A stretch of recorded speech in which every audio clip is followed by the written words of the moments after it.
கிறிஸ்துவுக்குள் பிரியமான அன்பு சகோதர சகோதரிகளே, அனைவருக்கும் என் வாழ்த்துக்கள். மீண்டுமாக இந்த ஒரு ஆராய்ச்சிக்குள்ளாக அன்புடன் வரவேற்கிறோம். பார்த்து வருகிற what pastor Russell said end of harvest இந்த ஒரு ஸ்டடியில பாகம் 5B நம்ம பார்க்க போறோம். பாகம் 5A நம்ம பார்த்தோம். அந்த விஷயங்கள் என்ன என்பதை அநேகருக்கு இது குழப்பமா இருக்கலாம், ஒருவேளை ஏற்றுக்கொள்ள முடியாத கூட இருக்கலாம். ஏன்னா நம்ம பேசிக் கிளாஸ்ல கற்றுக்கொண்ட காரியங்களோடு கம்பேர் பண்ணும்போது இது சற்று வித்தியாசமான ஒரு கோணமாகத்தான் இருக்குது. என்னவென்று பார்க்கும்போது அந்த கல் சிலையை மோதக்கூடிய ஒரு சம்பவம் அது எப்போ நடந்துச்சு? 1914 நடந்துச்சா, இல்ல அது இனிமேல் தான் நடக்க போகிறதா அப்படின்ற ஒரு கேள்வி நமக்கு வரும் இல்லைங்களா?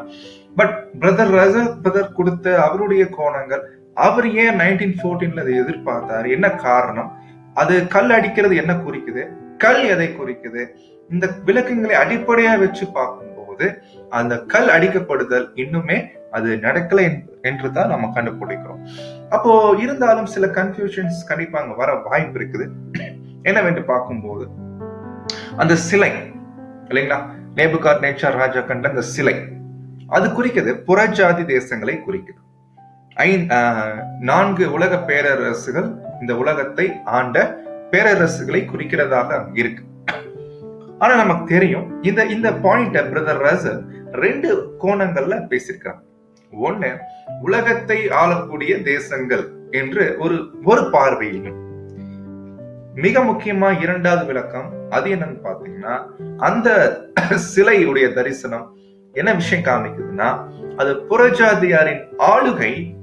ஆனா யார் மேல என்று பார்க்கும்போது அப்பதான் ஒரு வசனம் ஞாபகம் இருக்குன்னா, லூக்கா 21:24 நம்ம எல்லாம் படிச்ச வசனம் தான். புறஜாதியாரின் காலம் நிறைவேறும் வரைக்கும் எருசலேம் புறஜாதியாரால் மிதிக்கப்படும். அப்போ இது எருசலேம் மீதான புறஜாதியாரின் ஆளுகை. அப்போ 2 கோணம். ஜெனரலா உலகம் முழுக்க புறஜாதியாரின் ஆளுகை ஒரு பக்கம், இன்னொரு பக்கம் எருசலேம் மீதான புறஜாதியாரின் ஆளுகை. 2 கோணங்கள் அங்க பிரதர் பேசியிருக்காங்க. பட் வசனத்தின்படி பார்க்கும்போது புறஜாதியாரின் காலம் என்று எடுத்துட்டோம்னா, அது நமக்கு தெரியும், இஸ்ரேல் தேசம் 7 காலம் தண்டிக்கப்படுவாங்க. காரணம் அவங்க புறஜாதியுடைய விக்கிரகங்களை சேவிச்சதுனால. அப்போ அந்த கால பகுதி 7 காலம் சொல்லும் போது 2520 வருடங்கள். அது எங்க ஆரம்பிக்குது நமக்கு தெரியும், கிமு 606 இல்லைங்களா? அங்க இருந்து நம்ம எங்க வருதுன்னு பாத்தீங்கன்னா 1914 அங்க முடிவடையதை கண்டுபிடிக்கும். அப்போ புறஜாதியாரின் காலம் இந்த வசனத்தின்படி பார்க்கும்போது எருசலேம் புறஜாதியாரால் மிதிக்கப்படக்கூடிய காலம் 2520 வருடங்கள் மாத்திரமே. அது தொடங்குது 606 கிமு, முடியுது 1914. ஆனா நம்ம இது ஒரு பக்கம் வச்சுக்கலாம். பட் இன்னொரு பக்கம் பாத்தீங்கன்னா, உலக அளவுல அந்த தேச புறஜாதியரின் ஆளுகை என்று எடுத்துட்டோம்னா நமக்கு தெரியலீங்களா, நேபுகாத்நேச்சாருடைய ராஜ்யம் ஏதோ கிமு 606 தான் தொடங்குச்சானா இல்ல, கிமு 606க்கு முன்னாடி இருந்தே பாபிலோன் சாம்ராஜ்யம் இருந்திருக்குது. அதுக்கு முன்னாடி பாத்தீங்கன்னா அசிரிய சாம்ராஜ்யம் இருந்திருக்குது, எகிப்து சாம்ராஜ்யம் இருந்திருக்குது. அப்ப புறஜாதியார் உலகத்தை ஆண்டு கொண்டு இருக்கிறான். 1914 புறஜாதியாரின் காலம் எருசலேம் மீதான ஆளுகை தான் முடிஞ்சே ஒழிய, இப்ப வரைக்கும் பாத்தீங்கன்னா உலகத்தில் இருக்கக்கூடிய அநேக நாடுகள் புறஜாதியாரின் ஆளுகைக்குட்பட்டு தான் இருக்கு. ஒருவேளை ஆட்சி முறைகள் வேணா மாறி இருக்கலாம், மக்கள் ஆட்சி முறை இல்லைங்களா, அப்புறம் கம்யூனிசம் இருந்துச்சு ஒரு காலத்துல. அப்போ ஆனா இப்ப வரைக்கும் புறஜாதியார் தான் அந்தந்த தேசங்களை என்ன பண்றாங்கன்னா ஆளுகை பண்றோம். அப்போ தேவனுடைய ராஜ்யம், கண்ணுக்கு தெரியும்படியான ராஜ்யம் இந்த பூமியில வரணும் அப்படின்னா இந்த தேசங்கள் எல்லாமே, இந்த ராஜ்யங்கள் எல்லாமே நொறுக்கப்பட்டு, அடிக்கப்பட்டு, நொறுக்கப்பட்டு, அதுக்கப்புறம் காற்றுல பறக்கடிக்கப்பட வேண்டும். இந்த நிலை தான் தேவனுடைய ராஜ்யம் இந்த பூமியில கண்ணுக்கு தெரியும்படியாக ஸ்தாபிக்கப்படும். அப்போ இந்த வகையில பார்க்கும்போது 2 கோணத்தின் வகையில பார்க்கும்போது 1914 புறஜாதியாரின் காலம், அதாவது எருசலேம் மீதான ஆளுகை அது நிறைவடையுது. அது ரொம்ப கிளியர். ஆனா அந்த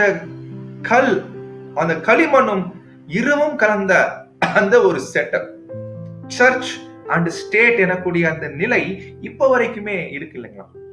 என்ன சொல்லும் போனா நமக்கு தெரியும் இந்த சர்ச் அண்ட் ஸ்டேட் மீண்டுமாக ஒரு உச்சத்துக்கு வரப்போகுது அப்படின்ற விஷயத்த கூட நம்ம பார்த்துருக்கோம்.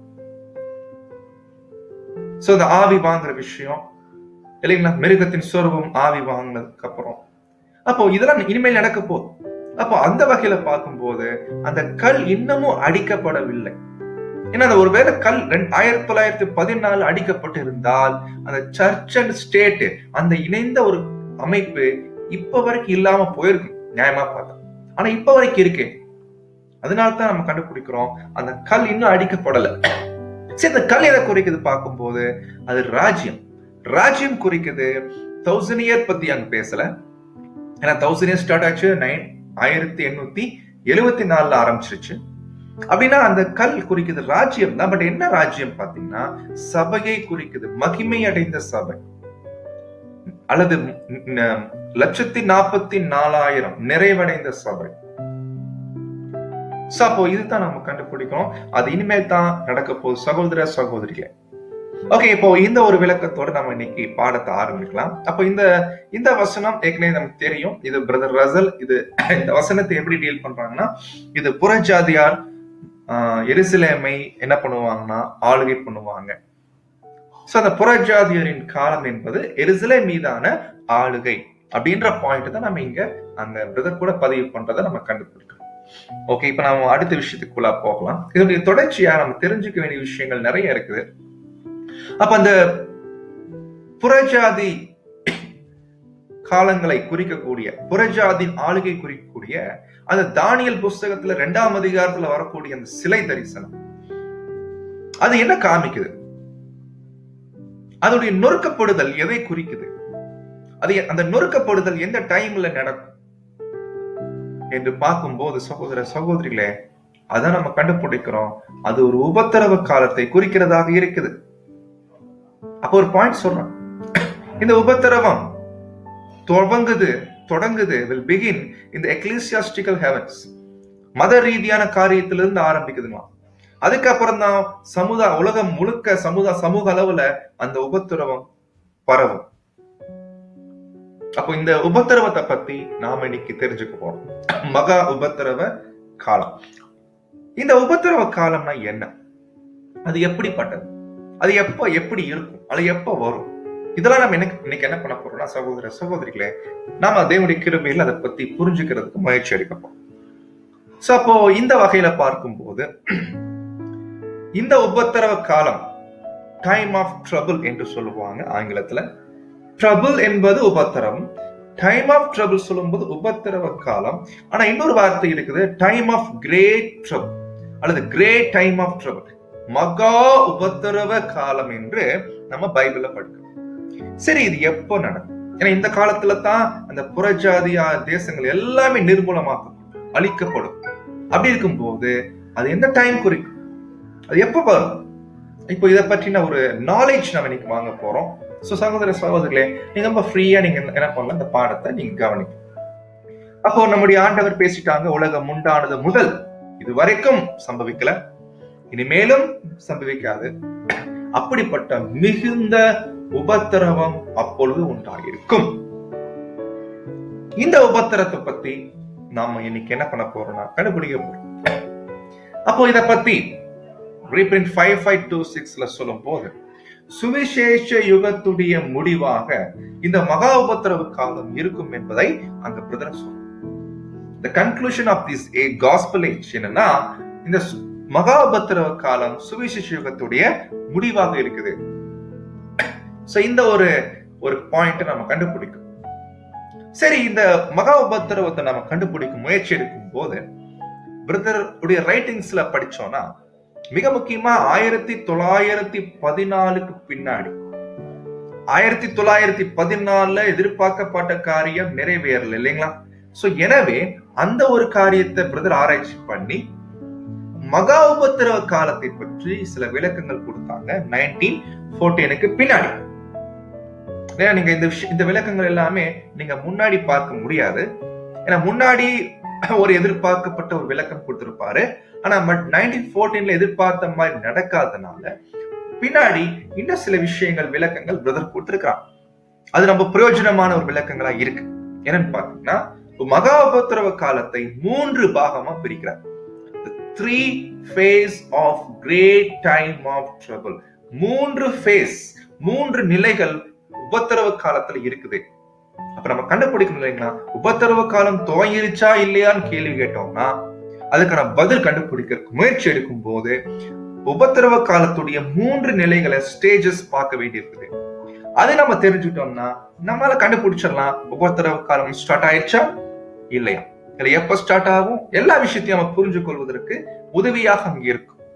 அப்ப அந்த 3 phase of great time of trouble அது என்ன என்பதை நம்ம கண்டுபிடிக்கிறதுக்கு பிரதர் அவர் எடுத்துட்டாரு பழைய ஏற்பாட்டுல நடந்த ஒரு நிழல். ஞாபகம் இருக்குங்களா எலியா பற்றின விஷயங்கள்? நம்ம ஒரு முறை அது படிக்கும் போது 1 ராஜாக்கள் புஸ்தகத்தில் இடம்பெற்றிருக்கிறது. வாய்ப்பு இருக்கிறவங்க அதை முழுமையா படிக்கலாம். சோ அந்த ஜெசபேலுக்கு பயந்து அவர் எலியா ஓடிட்டு இருப்பாரு. ஒரு முறை ரொம்ப டிஸ்கரேஜ் ஆகி தூங்கிடுவாரு. அப்போ தேவதூதன் வந்து சாப்பாடு கொடுப்பாரு. சாப்பிட்டு மறுபடியும் படுத்து தூங்கிக்குவார். மறுபடியும் சாப்பாடு கொடுத்து அதுக்கப்புறம் சொல்லுவார், நீ போக வேண்டிய தூரம் ரொம்ப தூரமா இருக்கு. அப்பதான் பண்ணுவாரு 40 இரவு பகல் பிரயாணம் பண்ணுவோம். நல்லா கவனிங்க, 40 இரவு பகல் பிரயாணம் பண்ணுவோம். அப்போ நம்முடைய பிரதர்ஸுங்க, அதாவது மற்ற சகோதரர்கள் இதை எப்படி பாக்குறாங்கன்னா, இரண்டாவது முறை முதல் முறையாக அங்க எலியாவை எழுப்புனது எதை குறிக்குதுன்னா 1844 நடந்துட்ட வில்லியம் மில்லர் மூமெண்ட். இயேசுடைய 2ஆம் வருகை நடக்க போகுது என்று அந்த நாட்டில் எதிர்பார்க்கப்பட்டுச்சு. ஆனா அது நிலையில சபை உற்சாகப்படுத்தப்பட்டாங்க. ஆனா மறுபடியும் தூங்கிட்டான். ஏன்னா அது நடக்கல. மறுபடியும் சோர்வுக்குள்ளா போனதுக்கு அப்புறம் மறுபடியும் 2வது முறை தூதன் தட்டி எழுப்புறாரு. அதுதான் 1874க்கு அப்ளை பண்றோம். இப்ப 1874 பிரதர் ரசல் மூலமா சில ஆகாரம் கொடுக்கப்பட்டுச்சு சபைக்கு. அந்த பலத்தை வச்சு 40 இரவு பகல் அவங்க பிரயாணம் பண்றாங்க. அது குறிக்குது 1874 தொடங்கி 40 வருடங்கள் அவங்க பிரயாணம் பண்றாங்க. இப்போ 1914 வந்துருச்சு. 1914 குறிக்குது எலியா என்ன பண்றாருன்னா அந்த ஓரேப் எனக்கூடிய பர்வதத்துக்கு வந்து சேர்ந்துடுறாரு. ஓரேப் பர்வம் குறிக்குது தேவனுடைய பர்வதம். அது என்ன நினைச்சாங்கன்னா பிரதர்ஸுங்க, 1914 தேவன் ராஜ்யத்துக்கு சபை நிறைவடைஞ்சிருவாங்க, தேவன் ராஜ்யம் ஸ்தாபிக்கப்பட்டோம் அப்படின்ற ஒரு பார்வை அங்க நம்பிக்கை அங்க இருந்துச்சு, ஒரு எதிர்பார்ப்பு இருந்துச்சு. ஆனா நம்ம அது மாதிரி நடக்கல இல்லைங்களா? சோ அப்ப கூட ஒரு டிஸ்கரேஜ் ஆயிடுச்சு, டிஸ்கரேஜ்மெண்ட் போச்சு. அப்ப இந்த ஒரு விஷயத்தான் இந்த ஒரு எலியாவுடைய அனுபவத்தோட பிரதர் ரசல் பார்த்தாங்க, அதை புரிஞ்சுக்கிட்டு விளக்கம் கொடுத்தான். அப்ப இவர் ஓரே பர்வத்துக்கிட்ட வந்து அங்க ஒரு கெபில தங்கி இருப்பார். கெபில தங்கி இருக்கும் போது கூட பாத்தீங்கன்னா ஒரே பர்வத்துல இருந்தாலும் அவரு பாத்தீங்கன்னா சகோதர சகோதரிகளே அவர் ரொம்ப டிஸ்கரேஜ்மெண்ட்ல இருப்பார். ஏன்னா நீங்க அவருடைய வார்த்தைகளை படிக்கும் போது தான் நமக்கு அந்த விஷயங்களை அங்க புரிய வரும். நீங்க வாய்ப்பு இருக்கிறவங்க 1 ராஜாக்கள் 18ஆம் அதிகாரம் மற்றும் 19ஆம் அதிகாரம் முழுக்க நீங்க படிக்கலாம். அதுல கேட்பார், அங்கே ஒருவன் கெபிக்குள் தங்கினான், மன்னிக்கவும், அங்கே அவன் ஒரு கெபிக்குள் போய் தங்கினான், இதோ கர்த்தருடைய வார்த்தை உண்டாகி அவர் எலியாவே இங்கே உனக்கு என்ன காரியம், ஏன் இங்க தங்கி இருக்கிறீங்க? 10ஆம் வசனத்துல அவர் பேசுவாரு. அது பேசும்போதே தெரிஞ்சுக்கலாம் ரொம்ப டிஸ்கரேஜ்மெண்ட் குள்ளதான் இருக்கிறார். அப்போ 1914க்கு பின்னாடி சபை ஒரு டிஸ்கரேஜ்மெண்ட் குள்ளதான் அங்க போயிருக்கிறாங்க இல்லைங்களா? அப்ப அந்த டிஸ்கரேஜ்மெண்ட் தான் குறிக்குது இங்க எலியாவுக்கு இருந்த ஒரு கஷ்டம். கெபிக்குள்ள இருப்பாரு, ஆனா கேட்ட கேள்விக்கு அவர் பதில் கொடுக்கிற விதம் பாத்தீங்கன்னா ஒரு டிஸ்கரேஜ்மெண்ட் குள்ள இருந்து பேசுற மாதிரி தான் இருக்கும். நான் ஒருத்தர் தான் இருக்கிறேன், ரொம்ப கஷ்டமா இருக்குது அப்படின்னு தான் பேசுவார் இல்லைங்களா? அப்பதான் கர்த்தர் அவருக்கு ஒரு சில விஷயம் காமிப்பாரு. அந்த தரிசனங்கள் என்ன பண்ணுவாருன்னா தேவன் காமிப்பாங்க. அதை பார்த்ததுக்கு அப்புறம் தான் எலியாவுக்கு ஒரு ஒரு நிம்மதி, ஒரு நம்பிக்கை கிடைக்கும் என்பதை கண்டுபிடிக்கும். என்ன சொல்றாரு பாத்தீங்கன்னா, கர்த்தருக்கு முன்பாக பர்வதத்தில் நில் என்றார். இதெல்லாம் 1914 பின்னாடி நடக்கக்கூடிய விஷயம். அப்பொழுது கர்த்தர் கடந்து போனார். கர்த்தருக்கு முன்பதாக பர்வதங்களை பிளக்கிறதும் கண்மைகளை உடைக்கிறதுமான பலத்த பெருங்காற்று உண்டாயிடுச்சு. அப்படின்னு ஃபர்ஸ்ட் தரிசனத்துல பாக்குறாரு, பயங்கர காத்து வந்துச்சுமா. அந்த காத்து வந்து பர்வதங்களே பிளக்குதான், கண்மலைகளை உடைக்குதுங்களாம். அதுக்கப்புறம் பாத்தீங்கன்னா அந்த அந்த நிகழ்வுல கர்த்தர் இல்லை. சரி, காற்று வந்ததுக்கு அப்புறம் ரெண்டாவது வருது பூமி அதிர்ச்சி, அதுலயும் கர்த்தர் இல்லைங்க.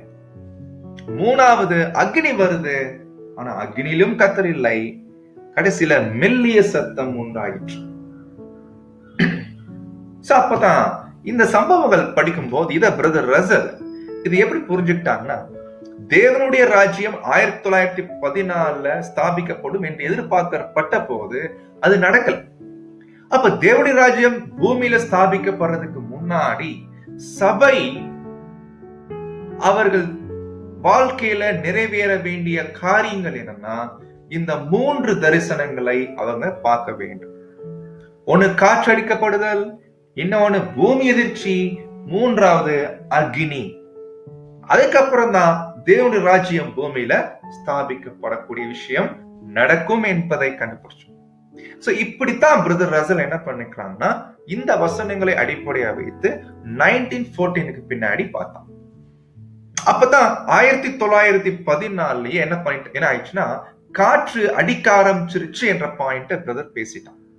காற்று 1914 அடிக்க ஆரம்பிச்சிருச்சு. இதை தொடர்ந்து பூமி எதிர்ச்சி வரும், அதுக்கப்புறம் அக்னி வரும், அதுக்கப்புறம் தான் தேவன் ராஜ்யம் ஸ்தாபிக்கப்படும் என்பதை குறித்து இந்த மாதிரி பேசியிருக்கலாம். அது மாத்திரமில்ல, தேவனுடைய ராஜ்யம் பூமிக்கு ஸ்தாபிக்கப்படுறதுக்கு முன்னாடி இந்த பூமியில வரக்கூடிய உபத்திரவ காலம், அந்த உபத்திரவ காலத்துல 3 பாகம் இருக்குது. அந்த 3 பாகம் என்னன்னா, முதல் பாகம் காற்று அடித்தல், இரண்டாவது பாகம் பூமி எதிர்ச்சி வருதல், மூன்றாவது பாகம் அக்னி வருதல். இப்படியாகத்தான் பிரதர் ரசல் என்ன பண்ணாங்கன்னா, இதை புரிந்து கொண்டு இவ்விதமான விளக்கங்களை சபைக்கு மத்தியில அங்க தாழ்மையா வச்சாங்க. சகோதர சகோதரிகளே, இது நீங்க புரிஞ்சுக்கிட்டீங்கன்னா இப்ப நம்ம விளக்கங்களுக்குள்ள போகும்போது ரொம்ப எளிமையா புரியும். இதுதான் ஆதார வசனங்களாக பிரதர் அங்க வச்சுட்டாங்க. ஓகே, இப்ப நம்ம ஆரம்பிக்கலாம். எலியா காண்பிக்கப்பட்ட இந்த தரிசனங்கள் அந்த ஒரே பர்வதத்துல காமிச்சார் இல்லைங்களா, அது என்ன காண்பிக்குதுன்னா, தேவனுடைய ராஜ்யம் ஸ்தாபிக்கப்படக்கூடிய ஒரு காரியத்தை குறிக்கிறதாக இருக்குது. which is identified with the inauguration of the kingdom. தேவனுடைய ராஜ்யம் ஸ்தாபிக்கப்படக்கூடிய ஒரு காரியத்தை குறிக்கிறதாக இருக்குது. எது? அந்த மலையில காண்பிக்கப்பட்ட காரியங்கள். சரி, இத பத்தி சொல்லும் போது 3 பாகமா இருக்குது, 3 ஃபேஸ் அப்படின்றாரு. அதுல முதல்ல காற்று அடிக்குது இல்லைங்களா, அந்த காற்று அடிக்கிற விஷயத்தை எதோட கம்பேர் பண்றாருன்னா, வெளிப்படுத்தல வரக்கூடிய காற்றுகள் அவிழ்க்கப்படுது பாத்தீங்களா, அந்த காற்றுகள் அவிழ்க்கப்படக்கூடிய காரியத்தோட பிரதர் ரசல் அங்க குறிக்கிறார். அப்ப முதல் ஃபேஸ் காற்று அடிக்கப்படுறது, இது உபத்திரவ காலத்துடைய ஃபர்ஸ்ட் ஃபேஸ் அப்படின்ற இல்லைங்களா. இதனுடைய இரண்டாவது phase, next phase of the trouble, உபத்திரவத்துடைய இரண்டாவது நிலை என்னன்னு பாத்தீங்கன்னா, மிகப்பெரிய பூமி எதிர்ச்சி வரும் அப்படின்ற விளக்கத்தை பிரதர் கொடுக்கிறான். மூன்றாவது ஃபேஸ், தேர்ட் ஃபேஸ் என்னன்னு பாத்தீங்கன்னா, அதுதான் நம்ம படிச்சோம், அக்னி. இந்த அக்னிக்கு என்ன விளக்கம் கொடுக்கிறார்னா, அனர்கி என்னக்கூடிய விளக்கத்தை பிரதர் கொடுக்கிறான். அப்போ ஒரு பாயிண்ட் கிளியர், இந்த ஒரு ரீப்ரிண்ட் 6014ல உபத்திரவ காலத்தை 3 ஃபேஸா பிரிக்கிறாங்க என்பதை கண்டுபிடிச்சாச்சு. இப்போ இதோடைய விளக்கங்களை நம்ம கண்டுபிடிக்க முயற்சி இல்லைங்களா. முதல்ல காற்று அடிக்கிறது, காற்றுகள் அவிழ்க்கப்படுறது, இதோடைய அர்த்தம் என்ன என்று பார்த்தீங்கன்னா, அது குறிக்குது ஒரு போரை குறிக்கும், மிகப்பெரிய போரை குறிக்கிறதாக அங்க இருக்கிறதாக கண்டுபிடிக்கும். மிகப்பெரிய போர் இல்லைங்களா, which is the losing of the winds, which is this great war. அப்போ பிரதர் ரசல் 1914ல அவரு ஏற்கனவே சொன்னது போல, இப்போ ஒரு காற்று அடிக்க ஆரம்பிச்சிருச்சு. அது என்னன்னு பாத்தீங்கன்னா, முதலாம் உலக போர். ஐரோப்பிய தேசங்கள்ல வந்திருக்கக்கூடிய இந்த போர், அதாவது முதலாம் உலக போரை சொல்றாரு. இதுதான் அந்த வார், அந்த என்னங்க கிரேட் வார். இதுதான் காற்றுகள் அடிக்கிறது. ஏன்னா காற்று எதுக்கு அடிக்குதுன்னா, கண்மலைகளை பிளக்குது, பர்வதங்களை உடைக்குதுங்களாம். எனவே இந்த போர் தான் குறிக்கும் இந்த காற்று அப்படின்னு ஒரு விளக்கத்தை பிரதர் கொடுத்தான். அதை தொடர்ந்து என்ன வருங்களாமா, பூமி எதிர்ச்சி வருங்களாம்.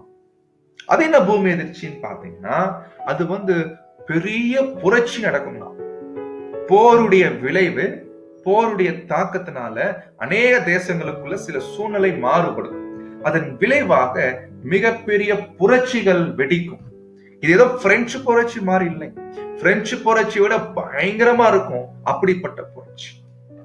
அது தொடர்ந்து வரக்கூடிய மூன்றாவது காரியம் தான் அக்னி. இதுதான் மகாபத்திரவத்தினுடைய உச்ச நிலை அப்படின்னு என்ன பண்றாங்கன்னா பிரதர் அங்க பேசுறாங்க. இந்த காலத்துல அந்த புரட்சிகள் வெடிக்கும் இல்லைங்களா, அதனுடைய நிலை எங்க கொண்டு போய் விட்டுரும்னா மிகப்பெரிய அக்னி. அக்னிக்கு என்ன ஒரு பெயர் கொடுக்கிறாருன்னா, விளக்கம் கொடுக்கிறாங்கன்னா அனார்கி. அனார்கியுடைய அர்த்தம் என்ன? ஒழுங்கற்ற ஒரு நிலைக்குள்ளாக தேசங்கள் எல்லாமே போயிருவாங்க. உலகம் முழுக்க பாத்தீங்கன்னா மக்கள் மத்தியில ஒழுங்கற்ற நிலை காணப்படும்.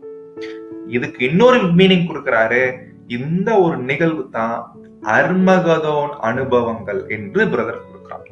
இதுக்கு பேர் தான் அர்மகதோன் எக்ஸ்பீரியன்சஸ். அப்ப ஒரு பாயிண்ட் கிளியர். பிரதர் ரசல் டைம்ல 1914 அர்மகதோன் ஸ்டார்ட் ஆயிடுச்சுன்ற மாதிரி பிரதர் விளக்கம் கொடுக்கு. அர்மகதோன் வரதுக்கு முன்னாடி பூமி எதிர்ச்சி வரணும், பூமி எதிர்ச்சி வரதுக்கு முன்னாடி போர் வரணும்.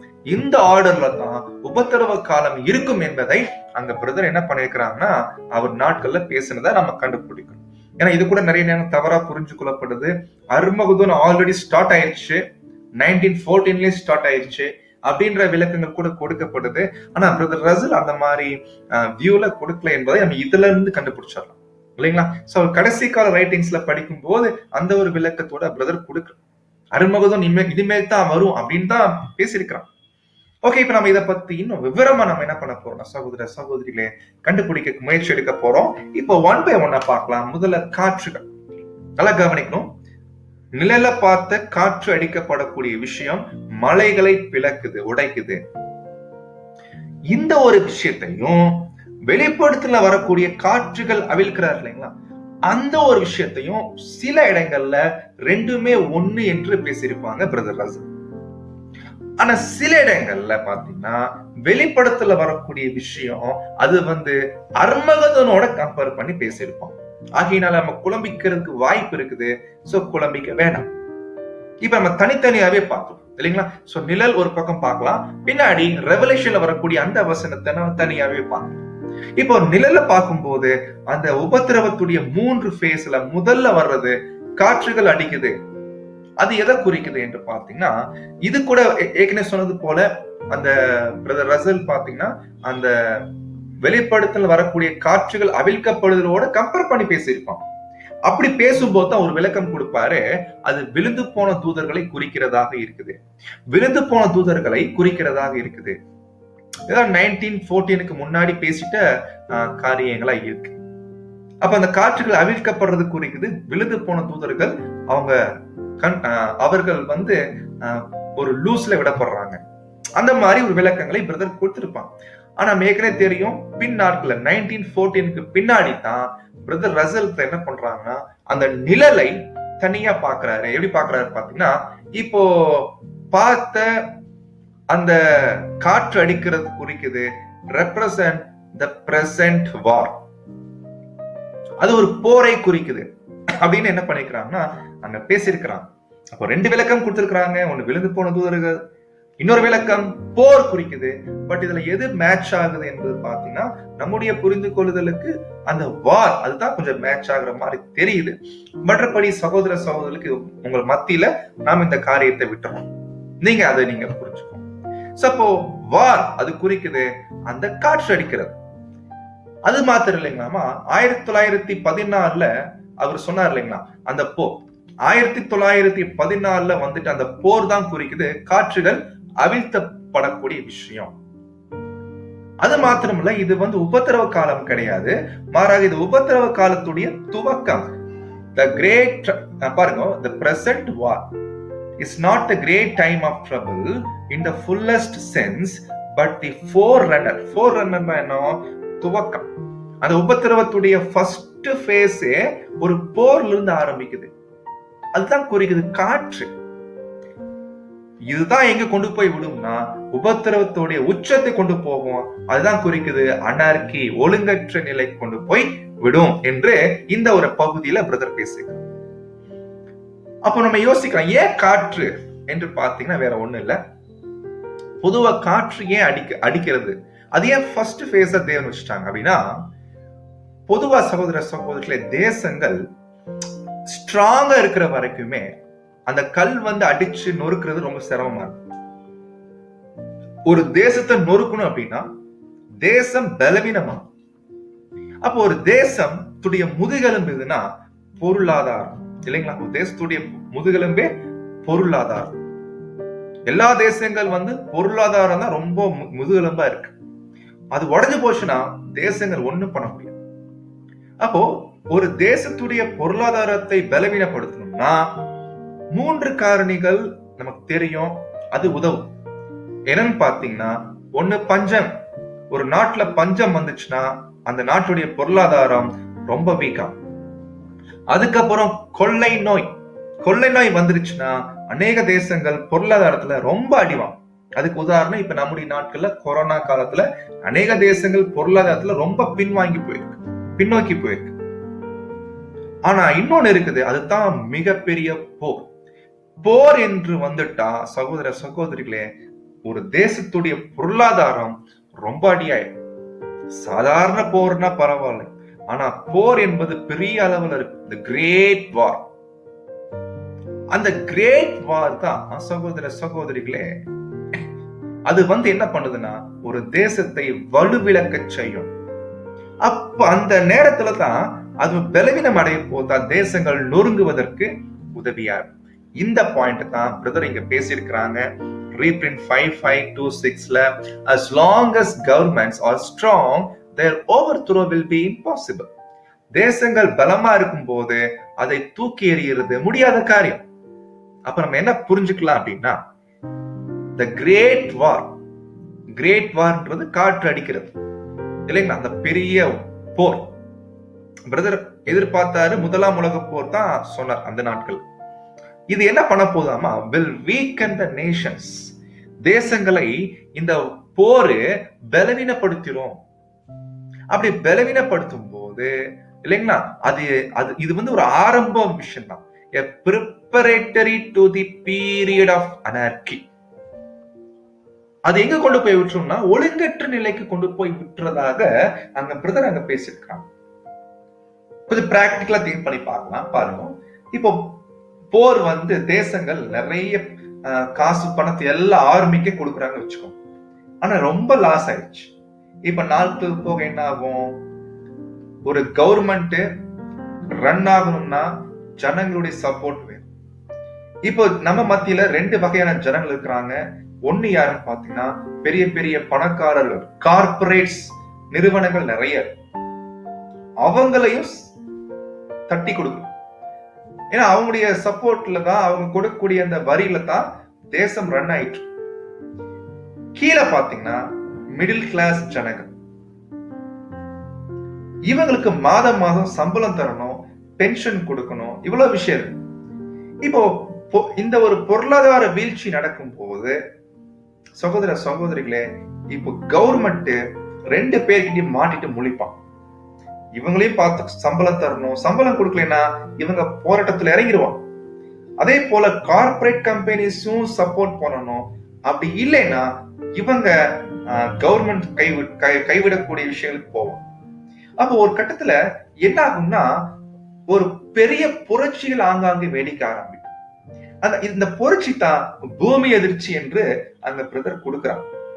அப்ப புரட்சிகள் வெடிக்க வெடிக்க வெடிக்க ஒரு காலகட்டத்துல எங்க போய் விட்டுரும் பாத்தீங்கன்னா, எங்க பார்த்தாலும் ஒரு ஒழுங்கற்ற நிலை, ஒரு எங்க பார்த்தாலும் குழப்பமான நிலைக்கு கொண்டு போய் விட்டு அந்த காலத்துல எந்த கவர்மெண்ட்டுமே கை கழுவிடுவாங்க, ஒண்ணும் பண்ண முடியாது, அந்த லெவலுக்கு அங்க சோ இதுக்கு எல்லாத்துக்கும் காரணம் பாத்தீங்கன்னா ப்ரிப்பரேட்டரி ஸ்டெப் எதுனா இந்த ஒரு கிரேட் வார், போர் தான் இந்த இவ்வளவு விஷயங்களுக்கு கொண்டு போய் விடுகிறதாக பிரதர் அங்க சொல்றோம். இந்த பாயிண்ட் தான் பேசுறாரு. such a great war crippling the world financially and discrediting the rulers in the eyes of their peoples will open the way for anarchy. இப்ப சொன்ன அதே பாயிண்ட் தான் ஆங்கிலத்துல அந்த பிரதர் என்ன பண்றாங்கன்னு பேசலாம். அப்போ போர் ஒரு தேசத்தை வலுவிழக்க செய்யும் பொருளாதாரத்தில். அதன் விளைவாக ஆளக்கூடியவர்கள் ஜனங்கள் மத்தியில நன்மதிப்பை இழப்பார்கள். அது எங்க கொண்டு போய் விட்டுரும்னா will open the way for anarchy அப்படின்ற பாயிண்ட அந்த பிரதர் அங்க பேசுறத நம்ம கண்டுபிடிக்கும். அப்போ 1915 கொஸ்டின் புக்ல பேசுறாங்க. 529வது பக்கத்துல என்ன சொல்றாங்கன்னா, ஏற்கனவே சொன்னது போலதான் இந்த ஒரு உபத்திரவ காலம் தொடங்கிருச்சு. அதாவது பிரதர் சொன்ன மாதிரி அந்த முதல் ஃபேஸ், உபத்திரவத்துடைய முதல் பகுதி ஸ்டார்ட் ஆயிடுச்சு. அது குறிக்குது வார். அது அடுத்து எங்க கொண்டு போகுதுன்னா அப்படி கொஞ்சம் கொஞ்சமா அது அனார்கி எனக்கூடிய நிலைக்கு, உச்ச நிலைக்கு கொண்டு போகுது. which will culminate in awful period of anarchy அப்படின்ற பாயிண்ட் தான் பிரதர் அங்க பேசலாம். அப்ப நமக்கு ஒரு பாயிண்ட் கிளியர். காற்று அடிக்கப்படுது விஷயம் 1914 காற்று அடிக்கப்பட்டுருச்சு, அடித்தல் தொடங்கிருச்சு, உபத்திரவ காலத்துடைய துவக்கம் ஆயிருச்சு. அப்படித்தான் பிரதர் அங்க பேசியிருக்கிறான். இன்னும் சில இடங்கள்ல பேசுறாங்க, அது நம்ம இங்க காமிக்கல. என்னன்னு பாத்தீங்கன்னா, இன்னும் ஒரு அடுத்த ஸ்பிரிங்ல, அடுத்த ஒரு வருஷத்துல அனார்கி வரலாம் அப்படி கூட என்ன பண்ணிக்கிறாங்கன்னா பிரதர் பேசியிருக்கான். ஓகே சகோதர சகோதரிகளே, இது நமக்கு உதவியா இருக்கு இந்த பாயிண்ட்ஸ். இப்போ ரெண்டாவது போயிடலாம். எர்த்குவேக், பூமி அதிர்ச்சி என்று பிரதர் கொடுக்கிறான். இது தரிசனத்துல பார்க்கக்கூடிய ரெண்டாவது ஃபேஸ். இதனுடைய விளக்கம் என்னன்னு பாத்தீங்கன்னா, ரொம்ப சுருக்கமா சொல்லணும்னா சோசியல் ரெவல்யூஷன், சமூக புரட்சி. சகோதர சகோதரிகளே, தமிழ்நாட்டுல நடந்த ஜல்லிக்கட்டு புரட்சி எல்லாம் கேள்விப்பட்டிருப்போம் இல்லைங்களா? அதுல மக்கள் எப்படி கொந்தளிக்கிறாங்க பாத்தீங்க. ஆனா சரித்திரத்துல பிரெஞ்சு புரட்சி ரொம்ப பெரிய தாக்கத்தை ஏற்படுத்துச்சு. அதை விட பல மடங்கு புரட்சி நடக்கும் இந்த ஒரு நிலை உபத்திரவத்துல இரண்டாவது ஃபேஸா இருக்கும். அப்ப பாத்தீங்கன்னா அந்த சமயத்துல ஜனங்கள் மத்தியில ஆங்காங்கே புரட்சிகள் வெடிக்கும். தொழிலாளர் வர்க்கம் இல்லைங்களா, அதுக்கப்புறம் பாத்தீங்கன்னா முதலாளி வர்க்கம், இதுக்கு இடையில கவர்மெண்ட்ஸ், ரூலர்ஸ், அதிகாரிகள், பெரிய பெரிய அளவுல பல டிபார்ட்மெண்ட்ல, பல்வேறு வகையான டிபார்ட்மெண்ட், அரசியல் ரீதியாகவும் சரி, மதம் ரீதியாகவும் சரி, சமுதாயம் ரீதியாகவும் சரி, பல இடங்கள்ல பல்வேறு விதமான புரட்சிகள் பல தேசங்கள்ல வெடிக்கும். அந்த காலம் ரொம்ப உச்சகட்டமா இருக்கும், ரொம்ப கஷ்டமா. புரட்சி வெடிச்சாலும் புரட்சி பண்றதுனால அவங்களுக்கு சரியான ஆன்சர் கிடைக்காது இல்லைங்களா? அப்ப என்ன சொல்லுவாங்க, எப்படி பிரெஞ்சு புரட்சியில புரட்சி பண்ணும் போது அவங்களுக்கு கிடைச்ச ஆன்சர் என்ன? நீங்க போய் கேக் சாப்பிடுங்க, பிரெட்ல என்ன கேக் சாப்பிடுங்க சொன்னாங்க இல்லைங்களா? அது மாதிரி தான் கிடைக்கும் ஆன்சர். அப்போ என்ன நிலைமை கொண்டு போயிருந்தா, இந்த புரட்சி ஆங்காங்கே வெடிச்சு வெடிச்சு வெடிச்சு கடைசியில மூன்றாவது விஷயத்துக்கு கொண்டு போய் விட்டுறோம். அதுதான் நம்ம கண்டுபிடிக்கிறோம், அக்னி. உபத்திரவ காலத்துடைய உச்சகட்டம் என்று பிரதர் பேசுவாங்க. இந்த அக்னி எப்படி இருக்கும் என்பதை நாம இப்ப பார்க்கலாம். பாருங்க, இந்த ஒரு அக்னி பைபிள்ல சொல்லப்பட்டிருக்கு. இதுதான் உபத்திரவ காலம் என்று படிக்கிறோம். இதுதான் 2ஆம் உலகம் அக்னி கிரையாக வைக்கப்பட்டிருக்கிறது என்று கூட படிக்கிறோம். இந்த அக்னி பத்தி பிரதர் ரசல் பல அடையாள பாஷைகளை பைபிள்ல இருந்து எடுத்திருக்காங்க இல்லைங்களா? அப்போ ரொம்ப சுருக்கமா சொல்லணும்னா, அக்னி குறிக்குது ஒரு ஒழுங்கற்ற நிலை, ஒரு குழப்பமான நிலை. இதுக்கு இன்னொரு பேர் தராரு, அர்மகதோன் எக்ஸ்பீரியன்சஸ். அப்பதான் என்ன பண்றாங்கன்னா, இதுக்கு நிறைய அடையாள பாஷைகள் பிரதர் கொடுக்கறாங்க. அதுக்கு உதாரணம் சங்கீதத்துல வரக்கூடிய 46ஆம் சங்கீதத்துல ஒரு மிகப்பெரிய அலை மலைகளை என்ன பண்ணுதாமா நடுச்சமுத்திரத்துல போய் தள்ளுறான். அந்த அலை குறிக்குது உபத்திரவ காலம் அப்படின்ற. இன்னொரு அடையாள பாஷை சுழல் காற்று. சுழல் காற்று ஞாபகம் இருக்குங்களா? எலிஷா சமயத்துல அப்போ சுழல் காற்று வரும். அது கூட குறிக்குது அந்த உபத்திரவ காலத்தை குறிக்குது. இப்போ இங்க இன்னொரு மீனிங் கொடுக்கிறாரு. வெளிப்படுத்தல வரக்கூடிய காற்றுகள் அவிழ்க்கப்படுவதை அது கூட குறிக்குது மகா உபத்திரவ காலம் என்று அங்க பிரதர் அங்க கொடுக்கிறான். கடைசியா 4வது சொல்றாரு, it is a great fire, மிகப்பெரிய அக்னி என்று என்ன பண்றாங்கன்னா அங்க பிரதர் அங்க பேசுறத கண்டுபிடிக்கும். இது 4மே அடையாள பாஷை தான் சகோதர சகோதரிகளே. அப்ப உபத்திரவ காலத்துடைய உச்சம் எப்படி இருக்கும் என்பதை நம்ம என்ன பண்ண போறோம்னா கண்டுபிடிக்க போறோம். பாருங்க, சுழல் காற்று என்பது ஒரு அடையாள பாஷை கொடுக்கப்பட்டு பொதுவா சுழல் காற்று சமுத்திரத்துல உண்டாகும் இல்லைங்களா? 4 காற்றுகள் ஒன்னா சேர்ந்து சுழன்று அதோடைய வேகம் அதிகரிக்க அதிகரிக்க பாத்தீங்கன்னா அந்த அதிகரிக்கப்பட்ட வேகத்தோட பூமியை வந்து அட்டாக் பண்ணும் போது மிகப்பெரிய விளைவுகளை ஏற்படுத்தும். சோ இதெல்லாம் சிம்பாலிக் மீனிங், அடையாள பாஷையில அங்க கொடுத்திருக்கிறாங்க. தேவன் இந்த உபத்திரவ காலத்துடைய உச்சம் எப்படி இருக்கும் என்பதை நம்ம புரிய வைக்கிறதுக்காக. இப்போ வசனத்துல நம்ம வந்துடலாம். இது பாத்தீங்கன்னா வெளிப்படுத்தல் 16ஆம் அதிகாரத்துல ஒரு காரியம் இருக்குது. இது நமக்கு தெரியலைங்க, 7 வாதைகள் ஊற்றப்படக்கூடிய காரியம். ஏற்கனவே கடந்த கிளாஸ்ல பார்த்திருக்கோம். 7 வாதைகள் இன்னும் ஊற்றப்படல. சபை மகிமை அடைந்த பின்பாகத்தான் 7 வாதைகள் ஊற்றப்படும்.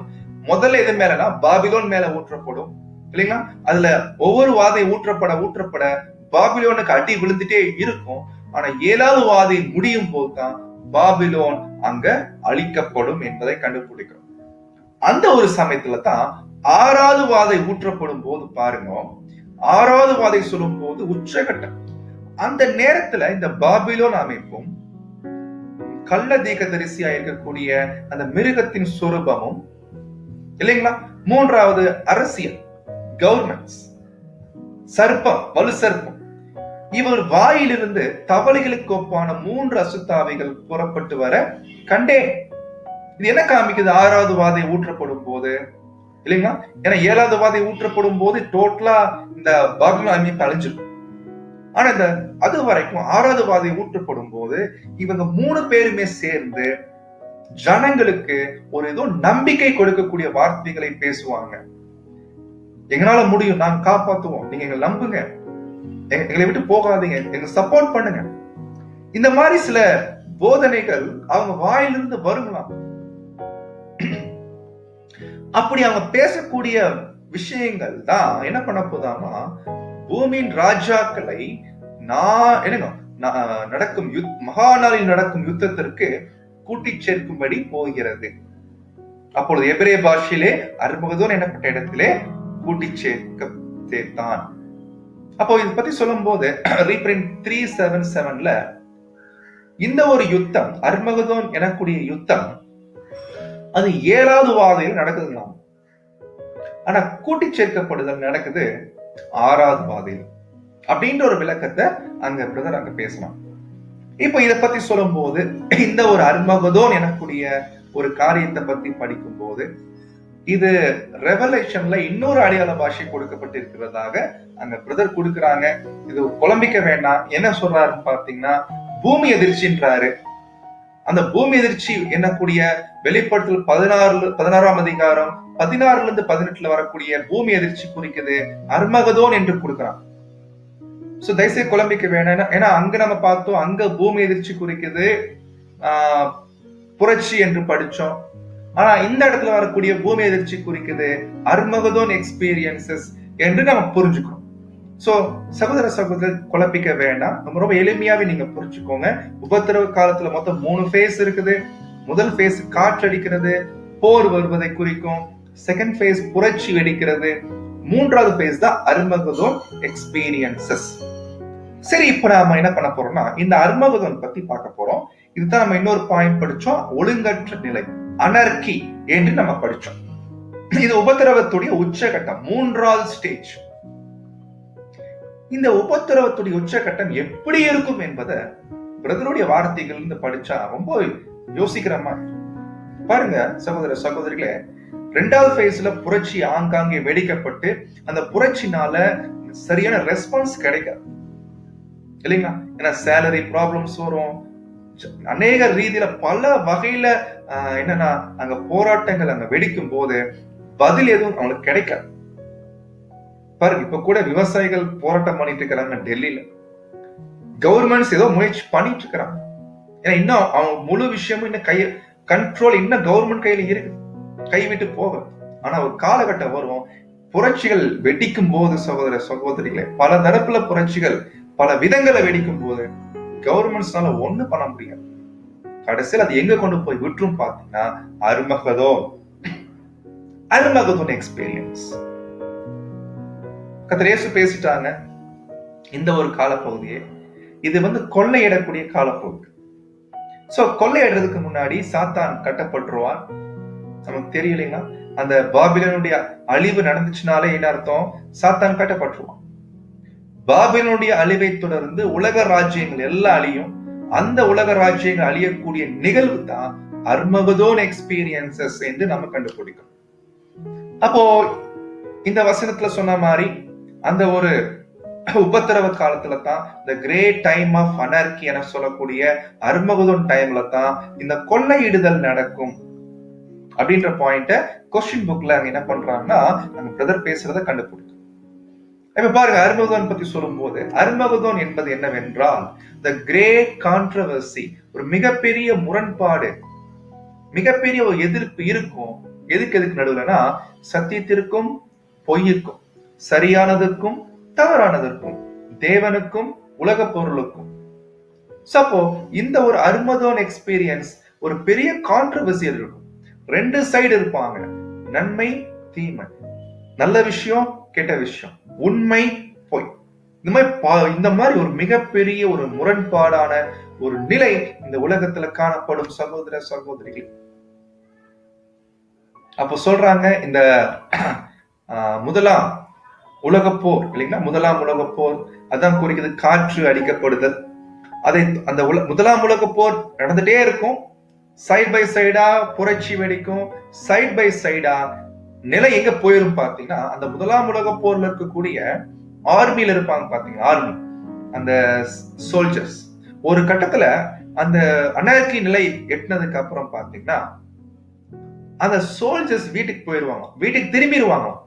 ஏன்னா அவங்களுக்கு உயிர் வேணும் இல்லைங்களா? தெரியல, ஒருவேளை அன்னைக்கு சூழ்நிலை எப்படி இருக்குன்னு தெரியல. ஒருவேளை சேலரி கூட கொடுக்க மாட்டான் ஆர்மிக்கு. அது கூட கட்டா நீங்க நாட்டுக்காக போர் செய்யுங்க அப்படிதான் சொல்லுவாங்க. ஆனா வித்தவுட் சேலரி இல்லாம பண்ணுங்கன்னு. ஆனா அந்த கட்டத்துல என்ன பண்ணிடுவாங்கன்னா அந்த ஆர்மிஸ் எல்லாமே disbanding of troops and returning of them to their homes, வீட்டுக்கு திரும்பிடுவாங்க. பாருங்க, அப்ப தேசங்களுடைய ஆர்மி எல்லாமே வீட்டுக்கு போயிட்டாங்கன்னா அப்ப தேசங்கள் நிலை எப்படி இருக்கும்? ஏன் அவங்க வீட்டுக்கு போறாங்க? டிசப்பாயிண்டட், ஏமாற்றம், டிசாட்டிஃபைடு, ஒரு திருப்தி இல்லாத நிலை, அண்ட் ஆங்கிரி வித் கிங்ஸ், கோபமா இருக்கிறாங்க. will result in the anarchy. இது கூட ஒரு அர்மகதோன் நிலைக்கு கொண்டு போய் விட்டுரும். எல்லா தேசங்களுமே அந்த முதலாம் உலக பிரதர் எதிர்பார்த்தாங்க. முதலாம் உலக போர்ல என்ன ஆகும்னா நிறைய தேசங்களுடைய ஆர்மி எல்லாம் பின்வாங்கி வீட்டுக்கு போயிடுவாங்க. அதன் விளைவு அனார்கில கொண்டு போய் விட்டுரும் அப்படின்னு எதிர்பார்த்தாங்க. வேர்ல்டு வார் 1ல அது நடக்கல. பட் நம்ம அதை பார்க்க வேண்டாம். நமக்கு தேவையானது கான்செப்ட். உபத்திரவத்துல 3 ஃபேஸ் இருக்குது. இப்ப நம்ம என்ன பண்ண போறோம்னா சகோதர சகோதரிகளே, இந்த ஃபேஸ் ஆரம்பிச்சிருச்சா இல்ல இனிமேல் தான் ஆரம்பிக்குமா, அதுதான் நம்ம பார்க்க போறோம். சோ இப்போ உபத்திரவத்துல எந்த நிலை இருக்கும் என்பதை, உச்சத்துல எப்படி இருக்கும் என்பதை தான் நம்ம என்ன பண்றோம்னா பிரதருடைய வார்த்தைகள் இருந்து நம்ம கண்டுபிடிக்கிறோம். அப்ப சொல்றாரு பாருங்க, then will come general uprising everywhere.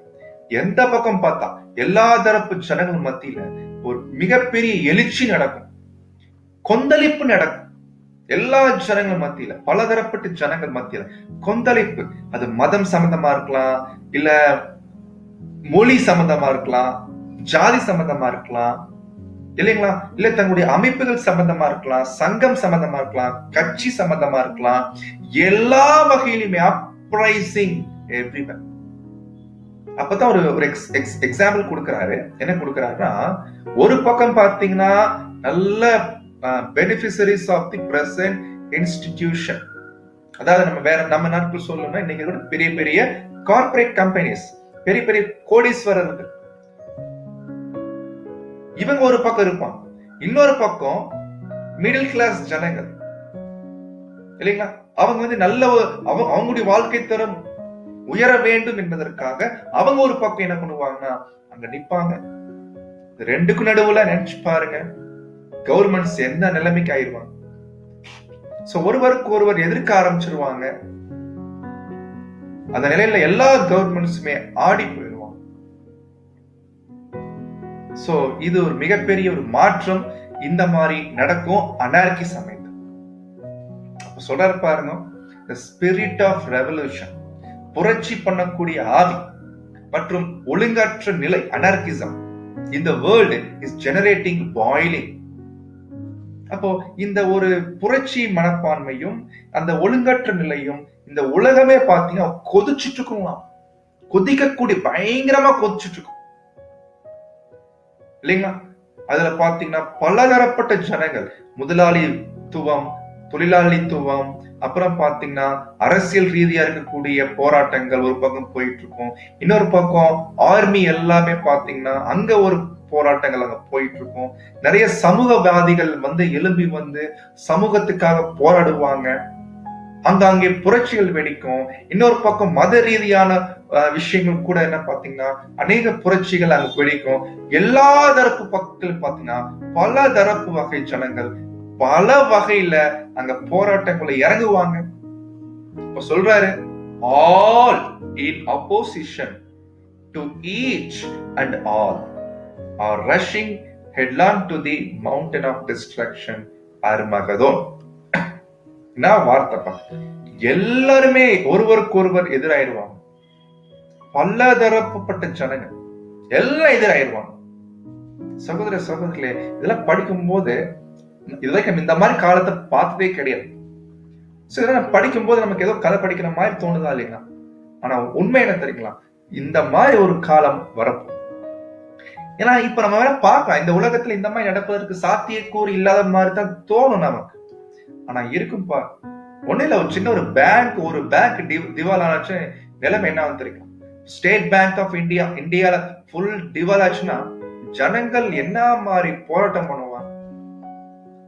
அது இப்ப டிஜிட்டல் இந்தியா சொல்றாங்க. டிஜிட்டல் இந்தியா சொல்லும் போது தெரியல, ஒரு பட்டனை டச் பண்ணா போதும், நீங்க எவ்வளவு கோடி ரூபாய் சொத்து வச்சிருந்தாலும் ஜீரோல நிக்கும். அப்போ என்ன பண்ண முடியும்? சாதாரண ஜனங்கள் ஒண்ணு பண்ண முடியாது. ஆனா ரொம்ப பெரிய காலப்பகுதி வரப்போது சகோதர சகோதரிகளே, எல்லாருமே ஒருவருக்கு ஒரு எதிராக இருப்பான். சொல்றாரு பாருங்க பாயிண்ட். அப்படி அந்த போராட்டத்துல சில பேர் நீதிக்காகவும் நியாயத்துக்காகவும் நிப்பாங்க பாத்தீங்களா, உண்மைக்காக இல்லைங்களா, உண்மையான சீர்திருத்தத்துக்காக போராட்டம் பண்ணக்கூடிய ஜனங்கள் இருப்பாங்க பாத்தீங்களா. அந்த ஜனங்களை தான் தேவன் என்ன பண்றாருன்னா தம்முடைய திட்டத்துல பயன்படுத்துறதா கண்டுபிடிக்கிறோம். அந்த ஜனங்களுக்கு தான் என்ன பேர் இருக்காமா, தேவனுடைய சேனை அப்படின்னு ஒரு பேர் இருக்கலாம், கர்த்தருடைய சேனை. அவங்கள வச்சு தேவன் இந்த ஒரு காலப்பகுதியை அருமையா கொண்டு போவாரு. அவங்க யாரு பாத்தீங்கன்னா வாழ்க்கை இந்த உலகத்துல பாதிக்கப்பட்டவங்களா இருப்பாங்க, போராளிகளா இருப்பாங்க, சீர்திருத்தவாதிகளா இருப்பாங்க, ஒழுக்கமுள்ள ஜனங்களா இருப்பாங்க, அதே போல குழப்பவாதிகளும் இருப்பாங்க ஒரு பக்கம் இல்லைங்களா, சமூகத்தை தொந்தரவு பண்றவங்க இருப்பாங்க. ஆக மொத்தத்துல எல்லா தரப்பு ஜனங்கள் மத்தியில ஒரு பெரிய குழப்ப நிலை அங்க வரப்போம். ஆனா இது எல்லாமே தேவன் தம்முடைய பிளான்ல அங்க பயன்படுத்துறாரு சகோதர சகோதரிகளே. ரீப்ரிண்ட் 5735ல ரொம்ப அழகா ஒரு பாயிண்ட் பேசுறாங்க, கவனிங்க. In this great revolution and in succeeding anarchy, அந்த மிகப்பெரிய புரட்சி மற்றும் அதை தொடர்ந்து வரக்கூடிய ஒரு ஒழுங்கற்ற நிலையில all earthly institution will be swept up. என்ன அர்த்தம்னா, எல்லா பூமிக்குரிய அமைப்புகளும், பூமியில கூடிய பெரிய பெரிய அமைப்புகள், அது கல்வியா இருக்கட்டும் இல்ல வேற எந்த விஷயமா இருக்கட்டும், எல்லாமே ஒண்ணுமில்லாம ஆயிடும். ஏன்னா சேலரி கொடுக்கலன்னா என்ன பண்ணுவாங்க, எல்லா வேலையும் நின்றுவாங்க, போக முடியாது, கம்பெனிஸ் எல்லாம் இழுத்து மூடிடுவாங்க, எல்லாம் ஒண்ணுமில்லாம போயிடும். அப்போ முதலாளித்துவர்கள் அவங்க கம்பெனிஸ் இழுத்து மூடிட்டாங்கன்னா இப்போ தொழிலாளி என்ன பண்ணுவாங்க? அப்போ கோபம் வருமா இல்லைங்களா? பயங்கர கோபம். அப்பதான் சொல்ற, the result of anger, hatred and strife பயங்கரமா இருக்குங்களா. ஜனங்கள் கொந்தளிச்சு கோபம் அடைஞ்சு அதன் விளைவாக எல்லா பூமியில இருக்கிற எல்லா அமைப்புகளுமே ஒண்ணுமில்லாம போயிடும். ஒரு பாயிண்ட் சொல்றாரு, ஒருவேளை அந்த காலப்பகுதி தொடர்ச்சியா இருந்துச்சுன்னா, if permitted to continually indefinitely would be so terrible that it would be being about the destruction of the race அப்படின்ற என்ன பாயிண்ட்னா, அந்த அனார்கி கண்டிஷன், ஒரு ஒழுங்கற்ற நிலை, அர்மகுதோன் சமயத்துல ஜனங்கள் மத்தியில பயங்கர கொந்தளிப்பு இருக்கு இல்லைங்களா, அது அப்படியே ஒரு கண்ட்ரோல் இல்லாம போயிட்டு இருந்துச்சுன்னு வைங்களேன், மனு குலம் என்ற ஒரு சந்ததியே அழிக்கப்பட்டு விடும். தேவனுடைய அந்த மனுக்குலம் என்ற விஷயமே இல்லாம போயிருந்தா. அந்த லெவலுக்கு அந்த உபத்திரவ காலம் உச்சத்துல இருக்கும். ஆனா சொல்றாரு, தெரிந்து கொள்ளப்பட்டவர் நிமித்தமோ அந்த காலப்பகுதி குறைக்கப்படும். தேவன் அந்த சூழ்நிலைய டக்குன்னு என்ன பண்ணிடுவார்னா, அவர் ஃபுல் டேக் ஓவர் எடுக்குவாரு. தம்முடைய ராஜ்யத்தை ஸ்தாபிப்பதற்கு ஏற்ற தருணம் அதுவாக அங்க இருக்கும் என்பதை தேவன் பார்க்கிறான். அப்போ ரொம்ப எல்லை மீறி போகும்போது, ரொம்ப உச்சத்துக்கு போகும்போது தான் அந்த வாய்ப்பை தேவன் சரியா பயன்படுத்தி என்ன பண்ணிடுறாங்கன்னா, தம்முடைய ராஜ்யத்தை நிறுவுவதற்கு ஏற்ற ஒரு நிலையை பார்த்து தம்முடைய ராஜ்யத்தை ஸ்தாபிக்கிறாங்க. அப்ப சொல்ற, God will cut short the carnage. அப்ப தேவன் அந்த சூழ்நிலையை ரொம்ப கட்டுப்பாடு மீறி போகாம இருக்கிறதுக்கு இல்லைங்களா? ஏன்னா கொஞ்சம் விட்டா மனுக்குலமே அழிஞ்சு போயிடும். அந்த லெவல் இருக்குங்களா? இதெல்லாம் படிக்கிறோம் சகோதர சகோதரிகளே. உண்மையிலே அந்த சூழ்நிலை வரும்போதுதான் தெரியும் உலகம் எப்படிப்பட்ட உபத்திரவத்தை சந்திக்க போகுது. ஆனா தேவன் அது குறுக்கிட்டு அதை கஷ்ட் பண்ணிடுறாரு, அந்த காலப்பகுதியை குறைச்சிடுறாரு இல்லைங்களா? So will set up his kingdom under Christ and his elect church. அதுக்கப்புறம் தேவன் நம்முடைய ராஜ்யத்தை ஸ்தாபிக்கிறாரு. அப்போ நம்முடைய ராஜ்யம் உலகத்தின் எல்லா தேசங்களையுமே அங்க பரவும் என்று கண்டுபிடிக்கிறோம். சோ அதுக்கப்புறம் மனுஷங்க மத்தியில் இருக்கக்கூடிய அநேக கோபங்கள் தாபங்கள் எல்லாமே தேவன் அருமையா மாத்துறாரு நம்முடைய ராஜ்யத்துல. சோ இந்த மாதிரியான சூழ்நிலை தான் நம்ம கண்டுபிடிக்கிறோம். ஆனா சகோதர சகோதரிகளே, அந்த உபத்திரவ காலம் பயங்கரமா இருக்கும் என்று கண்டுபிடிக்கிறோம். ஜகரியா 8:10 ரொம்ப அருமையான வசனம். இந்த ஒரு வசனத்தை படிச்சாலே போதும், உபத்திரவ காலத்தை ரொம்ப விவரிக்க தேவையில்லை. ஏன்னா நிலைமை எப்படி இருக்கும் என்பதை இந்த வசனத்தை வச்சு கண்டுபிடிச்சிடலாம். ஜெனரல் அப்ரைசிங் ஆஃப் பீப்புள், ஜனங்கள் மத்தியில மிகப்பெரிய கொந்தளிப்பு இருக்கும். அது எந்த லெவல் இருக்கும் தெரியுங்களா? இந்த வசனத்தை பிரதர் ரசல் லிட்டரலாவே ஹேண்டில் பண்றாரு. எப்படி பண்றாரு தெரியுங்களா? பாருங்க, இந்த வசனம் முதல்ல படிச்சிடலாம். இந்த நாட்களுக்கு முன்னே, இந்த நாட்களுக்கு முன்னேன்னா ராஜ்யத்துக்கு முன்னாடி, ராஜ்யம் ஸ்தாபிக்கப்படுறதுக்கு முன்னாடி, மனுஷனுடைய வேலையால் எந்த பலனும் இல்லை, மிருக ஜீவனுடைய வேலையாலும் எந்த பலனும் இல்லை, போகிறவனுக்கும் வருகிறவனுக்கும் நெருக்கடை நிமித்தம் சமாதானம் இல்லை, எல்லா மனுஷரையும் ஒருவரை ஒருவர் விரோதிக்க செய்தே. எப்படி பாருங்க, இங்கிலீஷ்ல எப்படி வருதுன்னா, every man's hand against his neighbour. ஒரு நபரும் தன் அயலானுக்கு எதிராக தன் கையை உயர்த்துவான். இதெல்லாம் ரொம்ப ஆச்சரியமா இருக்குங்களா? வீட்டை விட்டு வெளியே போக முடியாது, அந்த மாதிரி நிலை கூட இருக்கு. வீட்டுக்குள்ளேயே முடங்கி இருக்கணும். வீட்டுக்குள்ள முடங்கி சாப்பாடுக்கு என்ன பண்ணுவாங்க? எவ்வளவு சிரமம் இல்லைங்க சகோதர சகோதரிகளே. நம்ம நினைக்கிற மாதிரி அந்த காலம் சாதாரணமான காலம் இல்லை, மிகப்பெரிய உபத்திரவ காலம். வெளியே போனா வெட்டிடுவாங்க, அந்த லெவல் இருக்கும். ரொம்ப ஆச்சரியமான ஒரு காலப்பகுதி, மிகுந்த உபத்திரவம் என்று நம்முடைய கர்த்தர் பேசிட்டாங்க. அது முன்னாடியும் இல்லைங்களாமா, இது பின்னாடியும் நடக்காதுன்றாங்க. அப்போ இந்த விளக்கங்கள் இது நம்ம பிப்ளிக்கல் கமெண்ட்ஸ்ல இருந்து எடுத்திருக்கிறோம். நீங்க ஜஸ்ட் ரெஃபர் பண்ணிக்கோங்க, நம்ம நேரம் இல்லாதனால சுருக்கமா பார்க்கணும். அப்போ இப்படியாக நம்முடைய பிரதருடைய ரைட்டிங்ஸ்ல இருந்து நம்ம கண்டுபிடிக்கிறோம் சகோதர சகோதரிகளே, மிகப்பெரிய தாக்கம் அங்க இருக்கும். ஒரு பக்கம் அரசியல் ரீதியா, இன்னொரு பக்கம் பொருளாதார ரீதியா, இன்னொரு பக்கம் சமுதாய ரீதியா, இன்னொரு பக்கம் பாத்தீங்கன்னா மத ரீதியா. எல்லா பக்கமுமே ஒரு அடி அங்க வாங்கிட்டு இருப்பாங்க. ஒருவருக்கு ஒரு பகைப்பாங்க, ஒருவருக்கு ஒருவர் எதிராக செயல்படுவாங்க. இது தேசங்களுக்கும் தேசங்களுக்கும் இடையே இருக்கக்கூடிய போர் மாத்திரம் இல்ல, தனிப்பட்ட நபர் கூட இல்லைங்களா, பர்சன் டு பர்சன் அந்த லெவல் கூட அங்க போ பாருங்க. 5:5-6 சொல்றாரு பாருங்க, anger malice of one nation against another will extend to the persons. மனுஷனுக்கு மனுஷனுக்கு இடையே கூட அந்த ஒரு கோபம், வெறுப்பு, பழிவாங்க உணர்ச்சி, கொந்தளிப்பு இருக்கும் என்பதை நம்ம கண்டுபிடிக்கணும். ரொம்ப பெரிய காலப்பகுதியா இருக்கும் அந்த பகுதி. சப்போ இப்படியாக தேவனுடைய திட்டம் இவ்விதமாக இருக்குது சகோதர சகோதரிகளே. இப்போ நம்ம கேட்கலாம் கேள்வி, என்ன கேள்வின்னு பாத்தீங்கன்னா, இப்போ ஏற்கனவே சொன்னது போல இந்த காற்று அடிக்கிறது 1914 ஸ்டார்ட் ஆயிடுச்சு அப்படின்னா, ஒருவேளை அது முதலாம் உலக போரை குறிக்கும் அப்படின்னா, மகா உபத்திரவ காலம் தொடங்கிருச்சு 1914. இல்லைங்களா? ஆனா கேள்வி என்னன்னா, சபை மகிமையாக்கப்படுவாங்க உபத்திரவத்துக்கு முன்னாடியா உபத்திரவ காலத்துக்கு பின்னாடியா? இது நம்ம கேள்வியா இல்லைங்களா? சபை எப்ப மகிமையாக்கப்படுவாங்க? உபத்திரவத்துக்கு முன்னாடியா உபத்திரவத்துக்கு பின்னாடியா? இது நம்ம கொஞ்சம் கவனிக்க வேண்டியிருப்பான். ஏன்னா 1914 சபை நிறைவடைஞ்சிருவாங்க, உபத்திரவ காலம் ஆரம்பிச்சிடும், அப்படித்தான் பிரதர் ரசல் எதிர்பார்த்தாங்க. ஆனா அது நடக்கல. அப்ப என்ன பண்ணாங்க? 1914 உபத்திரவம் ஆரம்பிச்சிருச்சு, அதாவது காற்று அடிக்கிறது ஆரம்பிச்சிருச்சு. ஆனா சபை இன்னும் பூமியில தான் இருக்கிறாங்க. சபை இன்னும் பூமியில தான் இருக்கிறாங்க.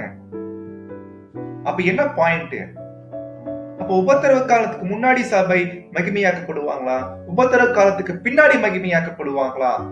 இது ஒரு கேள்வி இல்லைங்களா? இந்த கேள்விக்கான பதில் நாம இப்ப கண்டுபிடிக்க முயற்சி எடுக்கலாம். சகோதர சகோதரிகளை ஏற்கனவே சொன்னது போல பிரதர் ரசல் இதுக்கு 2 விளக்கங்கள் கொடுத்திருக்கிறாங்க. 2 விளக்கங்களும் முரண்பட்ட விளக்கங்கள் தான். ஒன்னு 1914க்கு முன்னாடி அவர் கொடுத்துட்ட விளக்கங்கள், இன்னொரு விளக்கம் 1914க்கு பின்னாடி கொடுத்துட்ட விளக்கம். அது கூட என்ன காரணம், ஏன் விளக்கத்தை மாத்தினாரு, இது கூட காரணம் அவரே சொல்லியிருக்கிறாரு. அந்த விஷயங்கள் எல்லாம் இப்ப என்ன பண்ண போறோம்னா படிக்க போறோம். இனிமேல் தான் நீங்க ரொம்ப கேர்ஃபுல்லா அந்த பகுதிகளை கவனிக்கும்படியா நம்ம கேட்டுக்கொள்கிறோம். சோ முதல் விஷயம், ரெவலேஷன் 7:3 அந்த வசனத்தை அடிப்படையா வச்சு இல்லைங்களா, தேவனுடைய ஊழியக்காரரின் நெற்றிகளில் முத்திரை போட்டு தீரும் அளவும் நீங்க அடிக்காதீங்க. அப்போ உபத்திரவ காலம் துவங்குறதுக்கு முன்னாடி ஊழியக்காரின் நெற்றிகளில முத்திரை போட்டுருணுங்களாம். அது குறிக்குது முத்திரை போட்டதுக்கு பின்னாடி தான் காற்றுகள் அவிழ்க்கப்படும் என்று வசனம் தெளிவா இருக்கு. அப்பதான் சகோதர சகோதரிகளை நம்ம கண்டுபிடிக்கிறோம் என்னன்னு பாத்தீங்கன்னா, இந்த ஒரு வசனத்தை ஆதாரமா வச்சுதான் 1914 வரைக்கும் பிரதர் சில விளக்கங்கள் கொடுத்திருக்கிறாங்க. அது என்ன விளக்கங்கள் என்று பார்க்கலாம். நீங்க கவனிச்சீங்கன்னா ஏற்கனவே சொன்னது போல இங்க சொல்லப்பட்டிருக்கக்கூடிய அந்த காற்று அவிழ்க்கப்படுதல் குறிக்குது. அது உபத்திரவ காலத்தை குறிக்கிறதாக இருக்குது. இதெல்லாம் இந்த பாயிண்ட்ஸ் எல்லாம் 1914க்கு முன்னாடி பேசிட்ட விளக்குங்க. காற்று அவிழ்க்கப்படுது குறிக்குது, உபத்திரவ காலம் அனார்கி அப்படின்றாரு. ஆக்சுவலி 1914 எதிர்பார்த்தார் ரசல் இல்லைங்களா, பட் அது நடக்கல. அதுக்கப்புறம் தான் அந்த உபத்திரவத்துடைய 3 பேஸ் பத்தி பேசினான். அப்ப சொல்றாரு பாருங்க, 1914க்கு முன்னாடி இந்த காட்சிகள் இன்னும் அவிழ்க்கப்படல. ஏன்னா எது வரைக்கும் அவிழ்க்கப்படாது அப்படின்னா சபையுடைய நிறைவு நடக்கிற வரைக்கும், அதாவது until the completion of the harvest work, அறுவடையுடைய வேலை முடிகிற வரைக்கும். என்ன அறுவடை வேலை? கோடு போட்டு சொல்றாரு, the sealing of the living members of the elect class, அதாவது நெற்றிகளில் முத்திரை போடக்கூடிய வேலை தான் குறிக்குது அறுவடை வேலை. அது நிறைவேற வரைக்கும் இந்த ஒரு உபத்திரவ காலம் அவிழ்க்கப்பட மாட்டாது, காற்று அவிழ்க்கப்பட மாட்டாது அப்படின்ற பாயிண்ட அங்க பேசுறாரு இல்லைங்களா. அதுக்கப்புறம் என்ன சொல்றாரு பாருங்க, இது 1911 கொடுத்துட்ட விளக்கம் என்ன கொடுக்கிறாருன்னா, காற்று இல்லைங்களா அது இன்னும் அடிக்கப்படல, காற்று இன்னும் அவிழ்க்கப்படல. ஏன்னா அந்த காற்று அவிழ்க்கப்பட்டு புயலா மாறி உபத்திரவ காலம் வரும் இல்லைங்களா, அது இன்னும் நடக்கல. அப்போ எப்போ நடக்கும், எது வரைக்கும் அது இன்னும் அவிழ்க்கப்படாம இருக்கும் கேட்டோம்னா சொல்றாரு, will not be allowed to come to pass. அந்த காற்றுகள் அவிழ்க்கப்படாது எது வரைக்கும் என்றால் until the 144,000 shall have been sealed.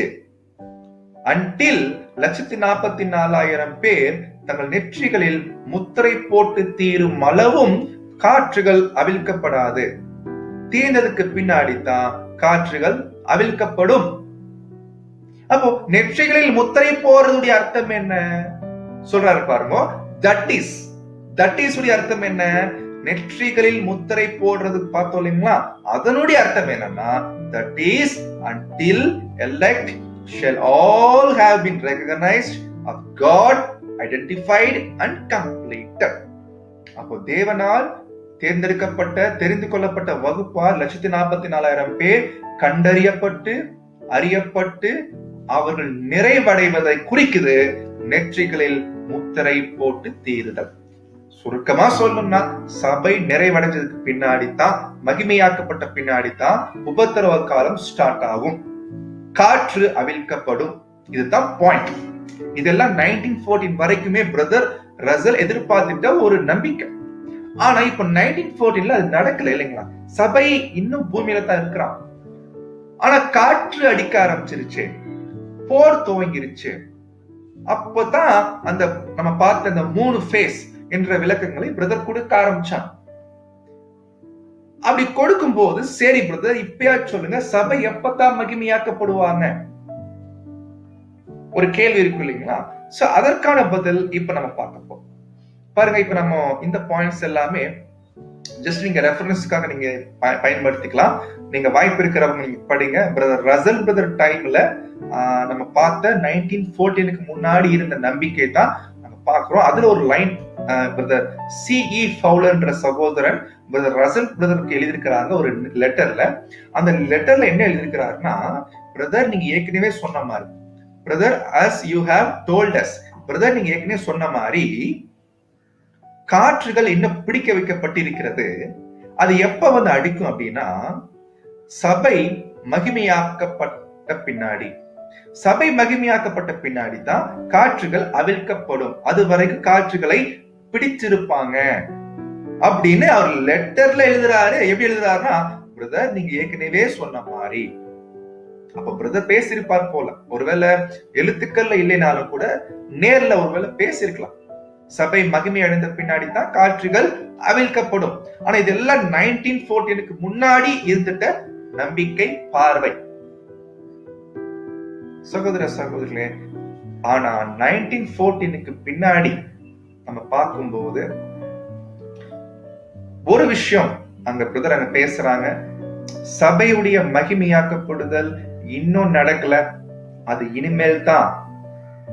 அப்படி சொல்லிட்டு ஒரு வார்த்தையை சொல்றாரு பாருங்க, it will be little later on that whirlwind will bring about the change of the Elia class. அதாவது என்னன்னா, சுழல் காற்று வரும்போது தான் சபை மகிமையாக்கப்படுவார்கள் அப்படின்ற ஒரு விளக்கத்தை கொடுத்துட்டு இது எப்படி புரிஞ்சுக்கலாம் அதுக்கு விளக்கம் கொடுக்காரு பாருங்க. 1915 வருஷத்துல பிரதர் ரசல் அவங்க கிட்ட ஒரு கேள்வி கேட்டான். இந்த கேள்வி ரொம்ப யோசிக்க வேண்டிய கேள்வி. ஓகே பிரதர், 1914 சபை நிறைவடையல, ஆனா காற்று அடிக்க ஆரம்பிச்சிருச்சு, இது எப்படி புரிஞ்சுக்காரு? அப்ப சபை எப்பதான் மகிமை அடைவாங்க? அப்ப ஒரு கேக்குறாங்க கேள்வி, உபத்திரவ காலம் முடியறதுக்கு முன்னாடியே ஆயிடுவாங்களா, இல்ல உபத்திரவ காலம் முடிஞ்சதுக்கு அப்புறம் சபை மகிமை அடைவாங்களா? ரொம்ப நியாயமான கேள்விதான் இல்லைங்க. கண்டிப்பா அந்த கேள்வி நமக்கு கூட அனுபவம். ஏன்னா எதிர்பார்க்கப்பட்ட ஒரு காரியம் நடக்கல. இப்ப கேள்வி எப்படின்னா, அப்ப சபை எப்பதான் மகிமையாக்கப்படுவாங்க? உபத்திரவத்துக்கு முன்னாடியே ஆயிடுவாங்களா? அதாவது உபத்திரவம் முடியறதுக்கு முன்னாடியே ஆயிடுவாங்களா? உபத்திரவம் துவங்கியாச்சு. 1914ல போர் காற்று அடிக்க ஆரம்பிச்சிருச்சு, ஆனா சபை பூமியில இருக்கிறாங்க. அப்படின்னா உபத்திரவ காலம் முடியறதுக்கு முன்னாடியே சபை எடுத்துக்கொள்ளப்பட்டுருவாங்களா, இல்ல உபத்திரவ காலம் முடிகிற வரைக்குமே இருந்து முடிஞ்சதுக்கு அப்புறம் தான் சபை மகிமையாக்கப்படுவாங்களா? இப்படின்ற கேள்வியை கேட்டிருக்கிறாங்க. நினைச்சு பாருங்க, அந்த ஸ்பாட்ல நம்மளா இருந்து என்ன பண்ணிருப்போம் தெரியுங்களா? ஏதாவது ஒரு மலுப்பல் பதில் கொடுத்திருப்போம். ஆனா அதுக்கு பிரதர் ரசல் எவ்வளவு அருமையா பதில் கொடுக்கிறாரு பாருங்க. என்ன வார்த்தை, ரொம்ப தாழ்மையா பேசுறாரு. I am not wise enough to answer. Brother நீங்க கேட்கிற கேள்விக்கான ஞானம், அந்த அளவுக்கு நான் ஞானம் இல்லை எனக்கு. நீங்க கேட்ட கேள்விக்கு டக்குன்னு ஆன்சர் சொல்ற மாதிரி அந்த அளவுக்கு நம்ம ஞானம் கிடையாது. அப்ப சொல்ற, ஆமா நான் ஒரு காலத்துல நினைச்சிருந்தோம், நம்பிட்டு இருந்தோம். ஆமா, we had a thought, நம்ம நம்பிட்டு இருந்தோம். என்னன்னா நம்ம நினைச்சோம், we had supposed that all the saints would be on the veil before the times of Gentiles ended. 1914 புறஜாதியாரின் காலம் முடியும் போதே, அந்த முடியறதுக்கு முன்னாடியே சபை மகிமையாயிருவாங்க என்று நாம் எதிர்பார்த்தோம், நினைச்சிருந்தோம். ஆனால் நாம் எடுத்துக் கொள்ளப்படவில்லை. we were not taken. ஆனா புறஜாதியாரின் காலம் முடிஞ்சிருச்சு. the times of Gentile have ended. நம்ம இப்பவும் பூமியில தான் இருக்கிறோம். we are still here. நம்ம இன்னும் மாம்சத்துல தான் இருக்கிறோம். அதனால so we do not know just when our time will come. ஆகினால நம்முடைய டைம் நம்ம எடுத்துக்கொள்ளப்படுறது, சபையுடைய நிறைவு எப்ப வரும்னு நமக்கு தெரியாது. எவ்வளவு ஹம்பிளா பதில் சொல்றாரு பாத்தீங்களா? ஆனா இப்ப சொன்னதுக்கு அப்புறம் இருந்தாலும் சில சஜஷன் வைக்கிறாரு, சில பார்வை கொடுக்கிறாரு. அதையும் பார்க்கலாம். தொடர்ச்சியா பேசுறாரு. You know the Bible gives us symbols. Bible நமக்கு ஒரு விஷயம் சொல்லப்பட்டிருக்கு, காற்றுகளை அவிழ்த்து விடுறது. அது குறிக்குதுங்களாமா போர். ரெண்டாவது வருது பூமி அதிர்ச்சி, குறிக்குது புரட்சி. மூணாவது குறிக்குது அக்னி, அது குறிக்குது அனார்கி அல்லது அர்மகதோன் எக்ஸ்பீரியன்சஸ். அப்போ இதை வச்சு நம்ம பார்க்கும் போது சொல்றாரு, ஐ திங்க், நான் நினைக்கிறேன். என்ன நினைக்கிறேன் அப்படின்னா, நீங்க கேட்ட கேள்வி என்ன? உபத்திரவ காலம் ஸ்டார்ட் ஆயிடுச்சு, நம்ம இன்னும் பூமியில தான் இருக்கிறோம். முன்ன எதிர்பார்த்த மாதிரி நம்ம இல்ல. உபத்திரவ காலம் ஸ்டார்ட் ஆகிறதுக்கு முன்னாடியே சபை எடுத்துக் கொள்ளப்படுவாங்க என்று எதிர்பார்த்தோம், ஆனா இல்ல. ஆனா உபத்திரவ காலம் ஸ்டார்ட் ஆயிடுச்சு, காற்று அடிக்க ஆரம்பிச்சிருச்சு, நம்ம இன்னும் இருக்கிறோம். ஆனா சபை எப்ப எடுத்துக் கொள்ளப்படுவாங்க எனக்கு தெரியல.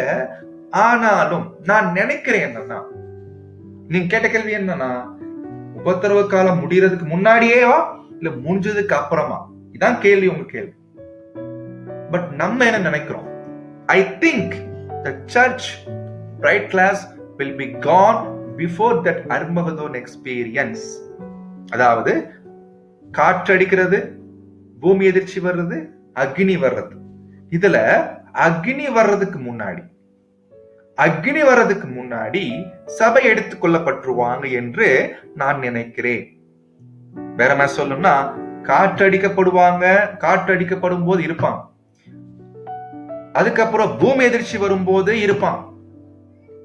ஆனா அர்மகதோன் வர்றதுக்கு முன்னாடியே எடுத்துக்கொள்ளப்பட்டுருவாங்க என்று நான் நினைக்கிறேன்.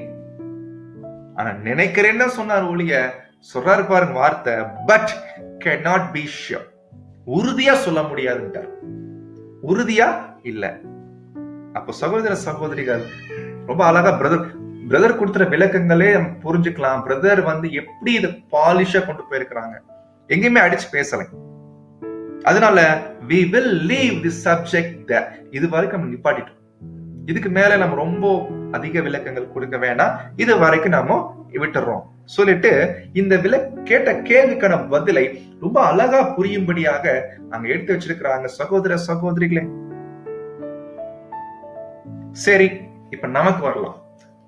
நம்ம 2020 இருக்கிறோம். இப்ப கேள்வி, 1914க்கு முன்னாடி பிரதர் பேசிட்ட ஒரு விளக்கமும் 1914க்கு பின்னாடி பேசிட்ட இன்னொரு விளக்கமும், ரெண்டு விளக்கமும் வேற வேற விளக்கம்.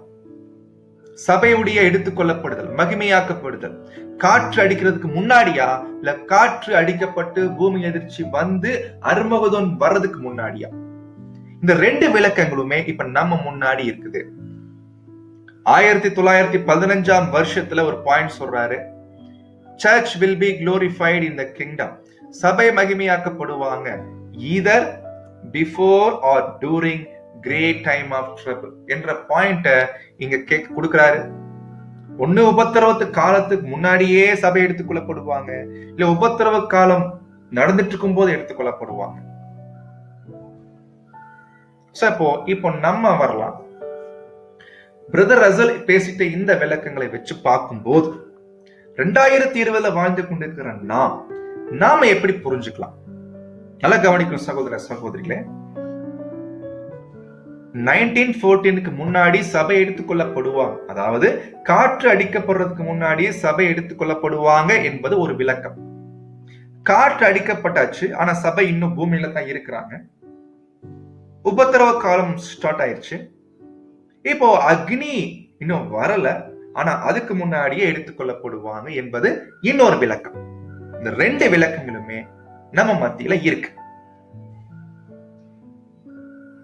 இப்ப நம்ம கேட்கணும் கேள்வி, 2020 வாழ்ந்து கொண்டிருக்கிற நாம் இது எப்படி புரிஞ்சுக்கிறது?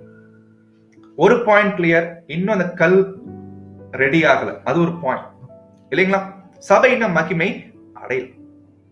இப்ப அடுத்த கேள்வி, மகா உபத்திரவ காலம் எப்ப துவங்குச்சு? உண்மையிலே 1914 துவங்கிருச்சா என்று கேட்டோம்னா, காற்று அடிக்கப்படுதல் ஒருவேளை முதலாம் உலக போரை தான் குறிக்குதா என்று கேட்டோம்னா, அதுவும் நமக்கு ஒரு கேள்வியா தான் இருக்கு.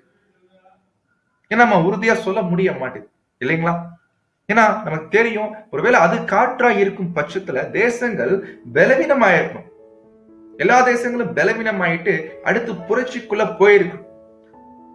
ஆனா இத்தனை வருஷம் ஆயிடுச்சு இல்லைங்களா? கிட்டத்தட்ட 100 வருடங்களுக்கு மேல ஆயிடுச்சு. 100 வருஷமாவும் இன்னமும் காற்று தான் அடிச்சிட்டு இருக்கான். இது ஒரு கேள்வி நமக்கு வருதா இல்லைங்க? சரி, இப்ப காற்று அடிச்சாச்சுன்னா பூமி எதிர்ச்சி எப்ப வந்துச்சு? இது சில பிரதர்ஸுங்க ஆலோசனை கொடுக்கறாங்க. சோவியத் யூனியன் உடைஞ்சிச்சு இல்லைங்களா, அது கூட பூமி எதிர்ச்சி தான் சொல்றாங்க. இந்த மாதிரி பல குழப்பங்கள் நம்ம மத்தியில இருக்குது. அநேக மூத்த சகோதரர்கள் இதை வச்சு நிறைய ஆராய்ச்சி பண்றாங்க. நீங்க வாய்ப்பு இருக்கிறவங்க இதை போய் ஸ்டடி பண்ணுங்க. ஆனா சகோதர சகோதரிகளே, நம்ம தாழ்மையில வைக்கக்கூடிய ஒரு சின்ன கருத்தை உங்க மத்தியில வைக்கிறோம். சபை மகிமை அடைந்ததுக்கு பிற்பாடு தான் காற்றுகள் அவிழ்க்கப்படக்கூடிய விஷயத்தை குறிப்பதற்கு வாய்ப்பு இருக்கிறது என்பதை நம்ம புரிந்து கொள்கிறோம். அப்போ காற்று அடிக்கப்படுதல் முதலாம் உலக போரை குறிக்கல அப்படின்னா, காற்று அடிக்கப்படுதல் ஒரு வேலை இனிமேல் தான் வரலாம் இல்லைங்களா? இப்படி ஒரு பார்வை இருக்கு இல்லைங்களா? சோ இந்த பார்வையிலையும் நம்ம பார்க்கலாம், தப்பி. அப்போ சபை நிறைவடையும் போது, மகிமையாக்கப்படும் போதுதான் காற்று அடிக்கப்படுற விஷயமே ஆரம்பிக்கிறதாக நம்ம கண்டுபிடிக்கிறோம். பட் தெரியல, நம்மளால உறுதியா சொல்ல முடியல. ஆனா பிரதர் கொடுத்த விளக்கங்களை வைத்து நம்ம அனுமானிக்கலாமே ஒழிய இதுதான் என்று உறுதியாக சொல்ல முடியும். சோ சகோதர சகோதரி மத்தியில இது தாழ்மையா வைக்கிறோம். சோ காற்று அடிக்கப்பட்டாச்சா? முதலாம் உலக போர் தான் குறிக்குமா? அது ஒரு பார்வை. அது இசைவா இருந்துச்சுன்னா ஏற்றுக்கொள்ளும். இல்ல, காற்று இனிமேல் தான் அடிக்கப்படும், சபை நிறைவடைந்ததுக்கு பிற்பாடு தான் அடிக்கப்படும். 1914க்கு முன்னாடி பிரதர் நம்பிட்ட அதே விசுவாசம் தான் நம்ம பார்க்கணும். அப்படியே நீங்க ஒரு வேலை நம்பி அந்த விளக்கம் இசைவா இருந்துச்சுன்னா அதையும் நீங்க ஏற்றுக்கொள்ளலாம். மற்றபடி தனிப்பட்ட வகையில நம்ம கருத்து சொல்ல விரும்பலாம், ஆனா அந்த கருத்து சொன்னா நல்லா இருக்காது இல்லைங்களா? எனவே உங்க ஆராய்ச்சிக்கு நம்ம விட்டுறோம். மற்றபடி இதை நான் தனிப்பட்ட வகையில நான் ஸ்டடி பண்றேன். எனக்கு எந்த விஷயம் இசைவா இருக்குதோ அதை நான் எடுத்துக்கொள்றோம். அதே போல உங்களுக்கு எது இசைவா இருக்குதோ அதை நீங்க எடுத்துக்கொள்ளலாம். மற்றபடி சபையுடைய மகிமையாக்கப்படுதல் அது உபத்திரவத்துக்கு முன்னாடியா இல்ல உபத்திரவம் காலத்துல நடந்துட்டு இருக்கும் போதேவா? இதுக்கான விளக்கத்தை சபையார் கையில அங்க நம்ம விட்டுறோம். ஒருவேளை தேவன் இதை பத்தி ஒரு தெளிவான விளக்கங்களை வசனங்களோடு நம்ம ஒருவேளை பார்ப்பதற்கு கிருபை பண்ணும் பட்சத்துல எதிர்காலத்துல இந்த ஒரு காரியங்களை பத்தி மீண்டுமாக நாம டிஸ்கஷன் பண்ணலாம், உதவியாக இருக்கும் என்று நம்ம கண்டுபிடிக்கிறோம். சகோதர சகோதரிகளை, கடைசியா இந்த 5ஆம் பாகத்தை நிறைவு செய்யலாம். எப்படி நிறைவு செய்ய போறோம்னா, ஒரு பாயிண்ட் பேசுறாங்க, ஓவர்லேண்ட் மந்தில் இல்ல. Indeed, மெய்யாகவே we understand that Jacob's trouble, யாக்கோபின் இக்கட்டு காலம் எனக்கூடிய ஒரு காரியம் எதை குறிக்குதுன்னா, in the holy land will come at the very close of the Armageddon. At the very close of the Armageddon will come Jacob's trouble. என்ன சொல்ல வராங்கன்னா, உபத்திரவ காலத்துடைய 3வது ஃபேஸ் ஆகிய அர்மகதோன், அந்த அர்மகதனுடைய கிளைமாக்ஸ், அர்மகதனுடைய முடிவு என்னவா இருக்கும்னா, யாக்கோபின் இக்கட்டு காலம். சகோதர சகோதரிகளே, என்ன அது யாக்கோபின் இக்கட்டு காலம்? அது இஸ்ரேலை குறித்த காரியம். அது உபத்திரவ காலத்துடைய கிளைமாக்ஸ், அர்மகதனுடைய வெரி க்ளோஸ் ஆஃப் அர்மகதோன். அது எப்படி இருக்கும், என்ன மாதிரி இருக்கும், அந்த சமயத்துல என்ன தேவன் பண்றாங்க, இதெல்லாம் பாகம் 6ல பார்க்க போறோம்.